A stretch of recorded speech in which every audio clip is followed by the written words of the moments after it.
TR. Mahalingam அவர்கள் 1924 June 16 அன்று மதுரைக்கு அருகிலுள்ள சோழவந்தானில் பிறந்தவர். சிறு வயது முதலே இசையில் மிகுந்த ஆர்வம் கொண்டு மதுரை ஸ்ரீ பாலகண சபா போன்ற நாடக குழுக்களில் சேர்ந்து தனது இசை மற்றும் நடிப்பு திறமையை வளர்த்துக் கொண்டவர். நந்தகுமார் என்ற திரைப்படத்தில் கிருஷ்ணராக நடித்ததன் மூலம் திரையுலகில் அறிமுகமானார். 1945 வெளியான ஸ்ரீவள்ளி திரைப்படத்தில் முருகப்பெருமானாக அவர் நடித்த அந்த திரைப்படம் பட்டி தொட்டி எங்கும் பிரம்மாண்ட வெற்றி பெற்றது. ஸ்ரீவள்ளி திரைப்படத்தின் மூலமாக டி.ஆர். மகாலிங்கம் வெண்கல குரல் வித்தகர் என அழைக்கப்பட்டார். டி.ஆர். மகாலிங்கம் ஒரு கட்டத்தில் சொந்தமாக திரைப்படங்களை தயாரிக்க தொடங்கினார். மச்சரேகை போன்ற திரைப்படங்கள் அவர் எதிர்பார்த்த வெற்றியை பெறவில்லை. அவருக்கு பெரும் நிதி நெருக்கடியை ஏற்படுத்தியது. இதற்கும் கலங்காமல் தனது கலை பயணத்தை தொடர்ந்தார். ஒரு காலகட்டத்தில் தியாகராஜ பாகவதற்கு அடுத்தபடியாக பேசப்பட்டவர் டி.ஆர். மகாலிங்கம். எம்.ஜி.ஆர்., சிவாஜி கணேசன் போன்ற நடிகர்கள் வளர்ந்து வந்த காலகட்டத்தில் டி.ஆர். மகாலிங்கம் உச்ச நட்சத்திரமாகவே இருந்தார். ஸ்ரீவள்ளி படத்தின் பிரம்மாண்ட வெற்றிக்கு முன்னால் மற்ற நடிகர்களின் செல்வாக்கு குறைவாகவே இருந்தது. டி.ஆர். மகாலிங்கம் சிறந்த கலைஞர் மட்டுமல்ல, மிகுந்த மின்கோபி ஆவார். ஏவிஎம் ஐயப்ப செட்டியார் அவர்களுடன் ஒருமுறை ஏற்பட்ட மனஸ்தாபத்தால் உச்சத்தில் இருந்தபோதே அந்த நிறுவனத்தை விட்டு வெளியேறினார். இது அவரது திரை பயணத்தில் பெரும் பின்னடைவை ஏற்படுத்தியது. டி.ஆர். மகாலிங்கம் அவர்கள் கர்நாடக இசையில் தேர்ந்தவர் என்பதால் இசையமைப்பாளர் போடும் மெட்டுக்களில் சில திருத்தங்களை சொல்வார். இது சில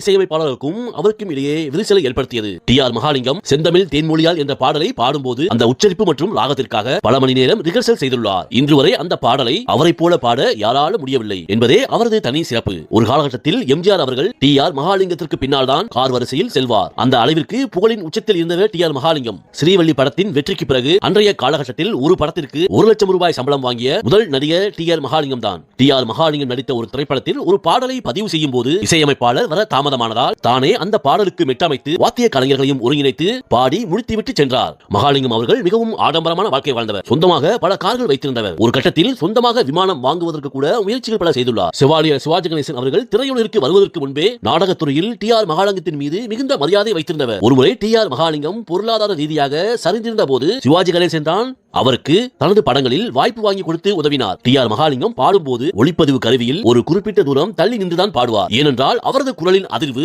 மிக அதிகமாக இருக்குமாம். அருகில் நின்று பாடும்போது மைக்கானது கலகலவென்று சத்தம் போடும் என்பார்கள். அவரது குரலை ஹை பிச் என்று இன்றைய இசை வல்லுநர்களும் வியக்கிறார்கள். மதுரைக்கு அருகிலுள்ள சோழவந்தான் மக்கள் இன்றளவிலும் அவரை ஒரு தெய்வமாக கருதுகிறார்கள். டி.ஆர். மகாலிங்கம் தன் சொந்த ஊர் மக்களுக்கு செய்த தர்மங்களும் கோயில் திருப்பணிகளும் இன்றும் பேசப்படுகின்றன.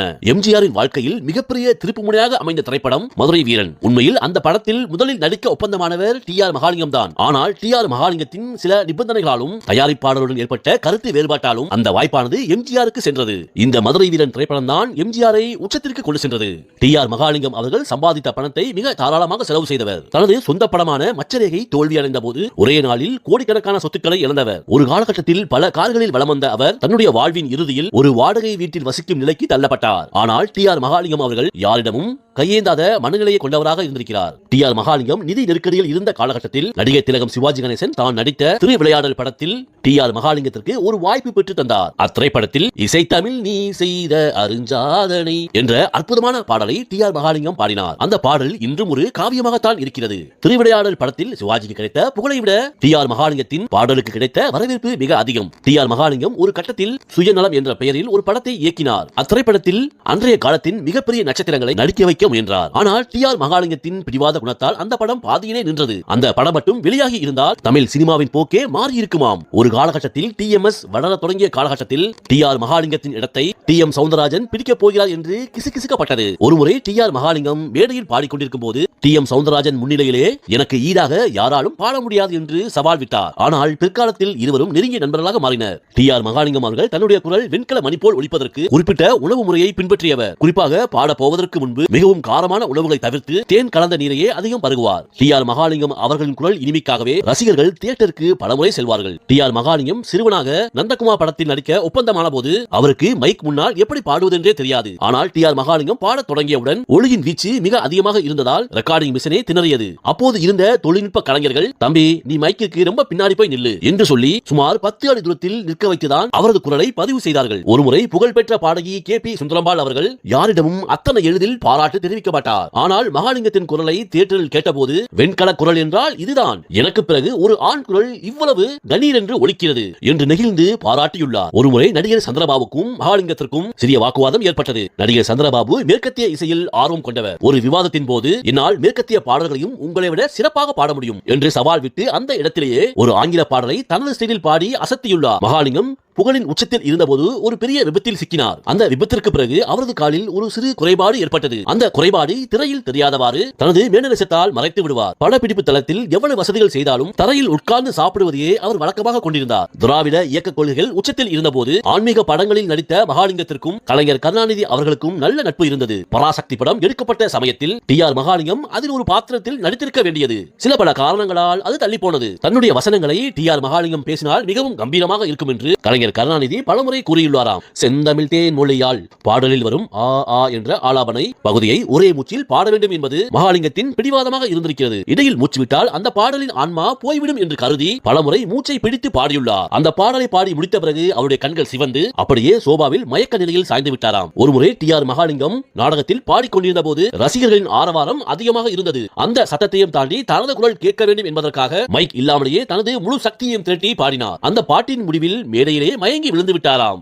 கலைக்காக தன்னை வருத்திக் கொண்டவர் டி.ஆர். மகாலிங்கம். நாடகங்களில் டி.ஆர். மகாலிங்கம் நடிக்கும் போது மக்கள் அவர் பாடுவதைத்தான் அவரது குரலை கேட்பதற்கு தான் மிகவும் விரும்புவார்கள். ஒருமுறை ஒரு சமூக நாடகத்தில் டி.ஆர். மகாலிங்கம் நடித்துக் கொண்டிருந்தார். அதில் அவர் பாட வேண்டியது ஒரே பாடல் தான். ஆனால் அங்கு திரளிருந்த ரசிகர்கள் ஒன்ஸ் மோர் என்று கூச்சலிட்டதால் அந்த இடத்திலேயே திரைக்கதையை மாற்றி தொடர்ந்து 7 பாடல்களை மேடையிலே பாடியுள்ளார். நாடகமே ஒரு இசை கச்சேரியாக மாறியது. சிவாஜி கணேசன் அவர்கள் நாடகங்களில் நடித்துக் கொண்டிருந்த போது டி.ஆர். மகாலிங்கம் சூப்பர் ஸ்டார் அந்தஸ்தில் இருந்தார். சிவாஜி கணேசன் வசனம் பேசும்போது மூச்சு வாங்குவதை கவனித்த டி.ஆர். மகாலிங்கம் வசனத்திற்கு இடையே எங்கு மூச்சு விட வேண்டும், எப்படி தொண்டையை சீராக வைத்திருக்க வேண்டும் என்று பல ரகசியங்களை கற்றுக் கொடுத்தாராம். சிவாஜி கணேசன் அவர்கள் இந்த நிகழ்வுகளை பலமுறை நன்றி கூர்ந்துள்ளார். டி.ஆர். மகாலிங்கம் அவர்கள் எஸ்.ஜி. செல்லப்பா ஐயர் அவர்களின் மகளான சுப்புலட்சுமி என்பவரை திருமணம் செய்து கொண்டார். எஸ்.ஜி. செல்லப்பா ஐயர் அவர்கள் புகழ்பெற்ற பாடகர் எஸ்.ஜி. கிட்டப்பாவின் சகோதரராகும். இவர்களது திருமணம் ஒரு காதல் திருமணமாக இல்லாமல் அல்லது சினிமா திருமணமாக இல்லாமல் இசை பாரம்பரியம் கொண்ட இரு குடும்பங்கள் இணைந்த திருமணமாக அமைந்தது. இவர்களுக்கு பரமசிவம் என்ற மகனும் சண்முக வடிவு என்ற மகளும் இருந்தனர். எம்.கே. தியாகராஜ பாகவதர் சிறைக்கு சென்ற பிறகு அந்த இடத்தை நிரப்பியவர் டி.ஆர். மகாலிங்கம் தான்.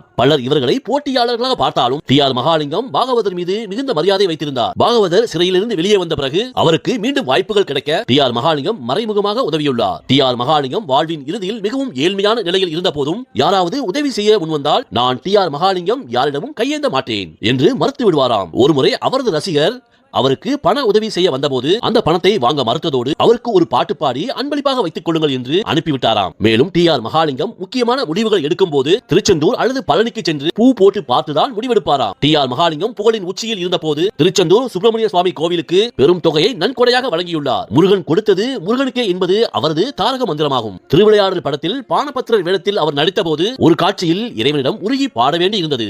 இசை தமிழ் நீ செய்த அருஞ்சாதனை என்ற அந்த பாடலை பாடும் போது டி.ஆர். மகாலிங்கம் நிஜமாகவே அழுது விட்டாராம். இயக்குநர்கள் கட் சொன்ன பிறகும் அவரால் அழுகையை நிறுத்த முடியவில்லையாம். அந்த காட்சியை நான் பாடும்போது என் முன்னே சொக்கநாதரை வந்து நிற்பது போலவே நான் உணர்ந்தேன் என்று பின்னாளில் டி.ஆர். மகாலிங்கம் கூறியுள்ளார். ஆன்மீக சொற்பொழிவாளர் கிருபானந்த வாரியார் மகாலிங்கத்தின் குரலை தேவகானம் என்று புகழ்ந்துள்ளார். டி.ஆர். மகாலிங்கத்திற்கு பொருளாதார சரிவு ஏற்பட்ட போது வாரியார் சுவாமிகள் தான் அவருக்கு மன உறுதியை கொடுத்து ஆன்மீக பாடல்கள் பாடுவதற்கு தூண்டுகோலாக இருந்துள்ளார். டி.ஆர். மகாலிங்கம் உச்சத்தில் இருந்த போது ஒரு துறவி அவரிடம் உன்னுடைய குரல் உனக்கு கோடி கோடியாக புகழை கொடுக்கும், ஆனால் உன்னுடைய கைராசி உன்னை சோதிக்கும் என்று கூறினாராம். அதுபோலவே அவர் பாடகராக வெற்றி வாகை சூடினார். சொந்தமாக தொழில் செய்த போது கடும் நஷ்டத்தை சந்தித்தார். அந்த துறவியின் வார்த்தையை டி.ஆர். மகாலிங்கம் எப்போதும் நினைத்துக் கொள்வாராம். டி.ஆர். மகாலிங்கம் எந்த முருகனை தன் உயிருக்கு மேலே நேசித்தாரோ அந்த முருகனுக்கு உகந்த சஷ்டி சமயத்தில் தான் அவரது வாழ்வின் முக்கிய திருப்பங்கள் நிகழ்ந்துள்ளன. டி.ஆர். மகாலிங்கம் ஒரு ஊருக்கு நாடகத்திற்காக சென்றால் ரசிகர்கள் அவர் தங்கியிருக்கும் ஹோட்டல் வாசலில் மணிக்கணக்கில் காத்திருப்பார்கள். டி.ஆர். மகாலிங்கம் சாப்பிட்டு முடித்து வெளியே வந்தபோது அவர் நடந்து சென்ற பாதையில் உள்ள மண்ணை எடுத்து தங்களது நெற்றியில் திருநீர் போல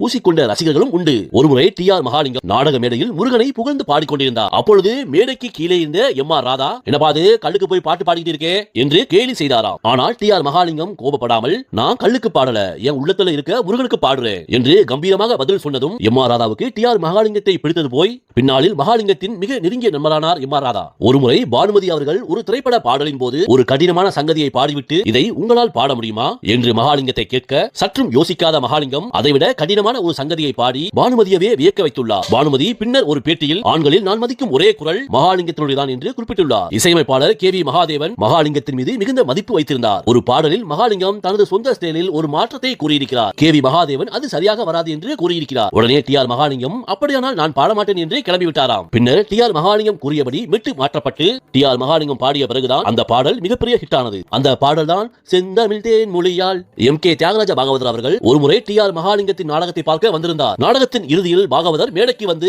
மகாலிங்கத்தின் கையை பிடித்து, தம்பி, என் காலத்திற்கு பிறகு இந்த குரல் தான் தமிழ்நாட்டை ஆளப்போகிறது என்று ஆசி வழங்கியதோடு தான் அணிந்திருந்த ஒரு மோதிரத்தை டி.ஆர். மகாலிங்கத்திற்கு பரிசாக அளித்துள்ளார். அந்த மோதிரத்தை டி.ஆர். மகாலிங்கம் தனது இறுதி காலம் வரை பொக்கிஷமாக வைத்திருந்தார். கலைவாணர் என்.எஸ். கிருஷ்ணன் டி.ஆர். மகாலிங்கத்தை ஒரு தம்பியாக கருதியுள்ளார். டி.ஆர். மகாலிங்கம் தயாரிப்பு துறையில் நஷ்டத்தை சந்தித்த போது கலைவாணர் தான் அவருக்கு பல ஆலோசனைகளை வழங்கியுள்ளார். மகாலிங்கம், நீ பாடப்பிறந்தவன், பணத்தை சேர்க்க தெரியாதவன் என்று அடிக்கடி கிண்டலாக கூறுவாராம். டி.ஆர். மகாலிங்கம் திரைப்பட வாய்ப்புகள் குறைந்த காலத்தில் வீதி வீதியாக சென்று ஆன்மீக சொற்பொழிவுகள் மற்றும் இசை நிகழ்ச்சிகளை நடத்தியுள்ளார். அவருடன் இருந்த கலைஞர்கள் சொல்வது என்னவென்றால், டி.ஆர். மகாலிங்கத்திற்கு பணம் முக்கியமில்லை, அவர் பாடும்போது மக்கள் கைதட்டினால் போதும், அதுதான் அவருக்கு உயிர். டி.ஆர். மகாலிங்கத்தின் வசீகரமான தோற்றமும் தேன் போன்ற குரலும் பல பெண்களை அவர் பக்கம் ஈர்த்தன. அன்றைய காலத்திலேயே அவருக்கு ரத்தத்தில் கடிதம் எழுதும் அளவிற்கு ஏராளமான பெண் ரசிகர்கள் இருந்ததாக கூறப்படுகிறது. டி.ஆர். மகாலிங்கம் அவர்களின் வாழ்க்கையில் மிக முக்கியமான பெண்மணி எஸ். வரலட்சுமி. இவர்கள் இருவரும் இணைந்து பல வெற்றி படங்களை நடித்தனர். திரையுலகில் இவர்கள் இருவரும் ரகசிய திருமணம் செய்து கொண்டதாக கூட